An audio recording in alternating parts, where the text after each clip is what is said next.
သူတွေဟာသူတို့ကိုယ်တိုင်မခံစားဘူးရဲ့သူတို့ဖြစ်တာမှမဟုတ်ဘူးဆိုရင်ဒီလောက်လေးတောင်ခံစားဖို့လိုလို့လားဒီလောက်လေးတောင်မြည်ရကြစရာလိုလို့လားဆိုပြီးတော့အကျဉ်းတရားမဲ့စွာပြောဆိုလေးရှိကြတယ်ကိုချင်းစာတရားတွေမဲ့လာကြတယ်ကိုချင်းစာတရားဆိုတာသူနေရာမှာငါသာဆိုရင်ဆိုတဲ့အတွင်းလေးတွေးပြီးတာကိုကမကြိုက်တာတွေဖြစ်တဲ့ဆေးရဲစေမဲ့အရာဒုက္ခရောက်စေမဲ့ဖြက်စီးစေမဲ့နာကျင်စေမဲ့အရာတွေကိုသူတစ်ပါးတွေကိုမလုပ်ကြဘူးကိုကမကြိုက်တာတွေကိုသူတစ်ပါးတွေကိုမလုပ်ကြဘူးတိုးပေါ်တိုးကစာနာမှုကျင်နာမှုတွေရှိရမယ်မျှဝေလိုသောစိတ်ကျင်နာတတ်တဲ့စိတ်ထားလေးထားပြီးတော့အသက်ရှင်နေတဲ့အခိုက်အတန့်တွေမှာဘဝကိုကောင်းမြတ်သောစိတ်ထားတွေနဲ့ဖြတ်သန်းတတ်ဖို့ကတိတ်ကိုအရေးကြီးတယ်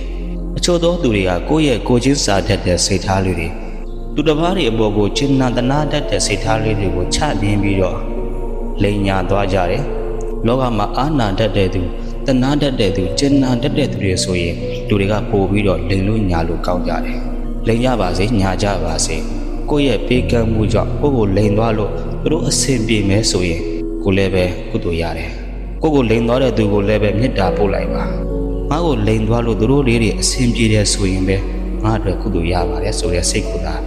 တောင်းပြီးတော့တွေးလိုက်ပါအဲ့ဒီလိုလိန်သွားညာသွားတဲ့သူတွေဟာလည်းပဲတနေ့နေ့မှာတနည်းမဟုတ်တနည်းနဲ့သူတို့ရဲ့စိတ်ဓာတ်ကသူတို့ရဲ့ဘဝကိုဖန်တီးပေးလိမ့်မယ်ကိုယ့်ရဲ့မေတ္တာကိုယ့်ရဲ့စေတနာကိုယ့်ရဲ့တရားတရားကကိုယ့်ကိုပြန်ပြီးတော့အကျိုးပေးပါလိမ့်မယ်ကိုယ့်ရဲ့ကောင်းမြတ်တဲ့စိတ်ထားလေးတွေကိုဘသူကြောင့်ဘယ်ဝါကြောင့်မှဆိုပြီးတော့ကိုယ့်ရဲ့စိတ်ကောင်းစေတနာကောင်းလေးတွေကိုဘယ်တော့အခါမှအပြတ်မခံပါနဲ့ကိုချင်းစာတရားရှိလာတဲ့သူရဲ့တန်တန်မှာတိုးဘောတိုးကကောင်းစားစေခြင်းတဲ့မေတ္တာတရားတွေရှိတယ်တိုးဘောတိုးကတနာကျင်နာတတ်တဲ့ကရုဏာတရားတွေရှိနေတယ်အဲ့ဒီတို့လူတွေကိုမှသွားပြီးတော့လိမ့်မဲညာမယ်ဆိုရင်တော့သူရဲ့ဘဝဟာဘယ်တော့မှအယောင်တွေတောက်ပလာမှာမဟုတ်ပါဘူးလွန်နေရာမှာတနာကျင်နာတတ်တဲ့ကောင်းစားစေခြင်းတဲ့အဲ့လိုပုံကိုယ်တွေဟာသူတစ်ပါးရဲ့စိတ်ခံစားချက်ကိုနားလည်ပြီးတဲ့ကောင်းစားစေခြင်းတဲ့ကျင်နာတနာတတ်တဲ့အဲ့လိုစိတ်ကောင်းစေနာကောင်းလေးတွေကဒီဘဝမှာလည်းပဲအဲ့ဒီပုံကိုယ်ကိုတရားတွေတောက်ပလာပြီးလက်ရှိဘဝမှာလည်းသူ့လိုအစဉ်ပြေတာတွေဖြစ်လာပါလိမ့်မယ်အစဉ်မပြေရင်တော့မှအစဉ်ပြေအောင်ကုညီမဲ့သူက